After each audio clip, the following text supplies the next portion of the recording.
Bayangkan di dalam tubuhmu tumbuh sesuatu yang tak kamu pahami. Sebuah benjolan kecil, bisa jinak, bisa juga tanda bahaya. Mesin pencitraan seperti USG, CT scan, atau MRI bisa melihat bentuknya, tetapi tidak ada yang bisa memastikan apakah itu sebenarnya, kecuali satu hal, biopsi. Mari kita selami.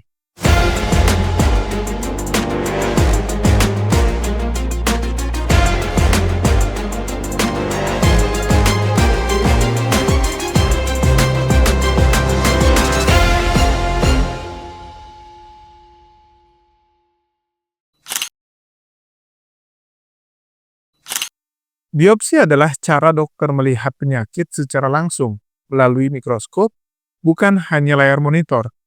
Dari sepotong kecil jaringan, dunia medis bisa menentukan diagnosis yang mengubah hidup seseorang. Biopsi adalah prosedur pengambilan sampel jaringan atau sel dari tubuh untuk diperiksa di laboratorium. Tujuannya untuk menentukan apakah jaringan tersebut bersifat normal, infeksi, peradangan, atau kanker.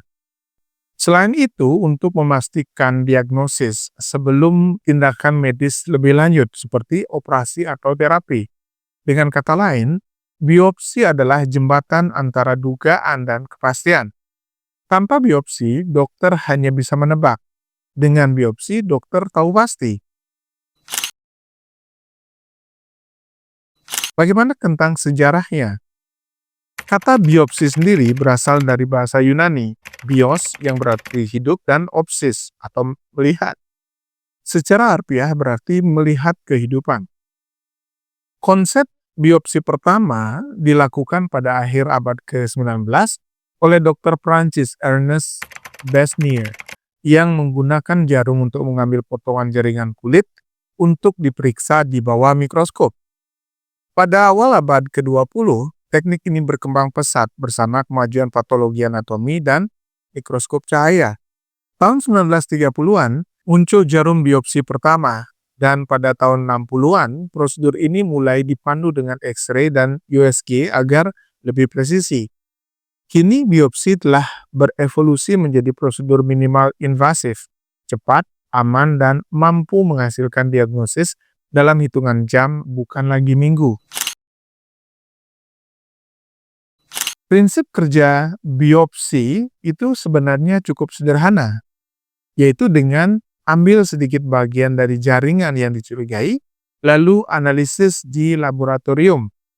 Namun di balik kesederhanaan itu, ada teknologi tinggi yang memastikan ketepatan dan keamanan setiap langkahnya. Langkah-langkah umum meliputi, yang pertama adalah identifikasi area target dengan alat pencitraan seperti USG, CT scan, atau MRI. Selain itu, ada pengambilan sampel menggunakan jarum halus, alat foto, atau endoskop. Ketiga adalah pengawetan jaringan dalam larutan formalin agar struktur sel tetap terjaga. Keempat, pemeriksaan mikroskopik oleh dokter patolog anatomi untuk melihat bentuk dan perilaku sel. Selanjutnya, analisa lanjutan seperti immunohistochemistry atau pemeriksaan genetik untuk menentukan tipe kanker atau penyakit spesifik. Setiap hasil biopsi menceritakan kisah biologis dari jaringan, apakah masih normal, mulai berubah, atau sudah menjadi ganas. Jenis-jenis biopsi dibagi menjadi beberapa jenis tergantung lokasi dan tujuan pemeriksaan. Yang pertama ada fine needle aspirations atau FNA, menggunakan jarum halus untuk mengambil sel dari benjolan. Umumnya dilakukan di leher, tiroid, atau payudara. Cepat, nyaris tanpa luka, tetapi hanya menghasilkan sedikit jaringan. Kedua ada core needle biopsy atau CNB, menggunakan jarum lebih besar untuk mengambil silinder kecil jaringan, memberikan informasi lebih lengkap tentang struktur sel dan jaringan. Kemudian ada excisional biopsy yang mengangkat seluruh benjolan atau jaringan mencurigakan, biasanya saat operasi kecil. Contohnya adalah benjolan kulit atau kelenjar getah bening. Ada incisional biopsy, hanya mengambil sebagian kecil dari tumor besar untuk pemeriksaan awal. Kelima, ada endoscopic biopsy, yaitu dilakukan dengan kamera kecil atau endoskop di saluran cerna, paru, atau kandung kemih. Kemudian ada image guided biopsy dengan prosedur yang dipandu USG, CT scan, atau MRI agar lebih akurat, terutama untuk organ dari seperti hati, paru, atau otak. Kemudian ada liquid biopsy, yaitu teknologi modern untuk pemeriksaan DNA tumor dari darah pasien. Metode non-invasif terbaru untuk deteksi dini kanker. Teknologi ini menjadi terobosan besar di dunia precision medicine. Biopsi tidak bisa dipisahkan dari kemajuan teknologi biomedical engineering. Beberapa alat dan inovasi penting meliputi jarum biopsi otomatis, yaitu spring-loaded gun dengan sistem penguncian presisi tinggi. Kemudian sistem imaging real-time untuk memastikan pengambilan jaringan tepat sasaran.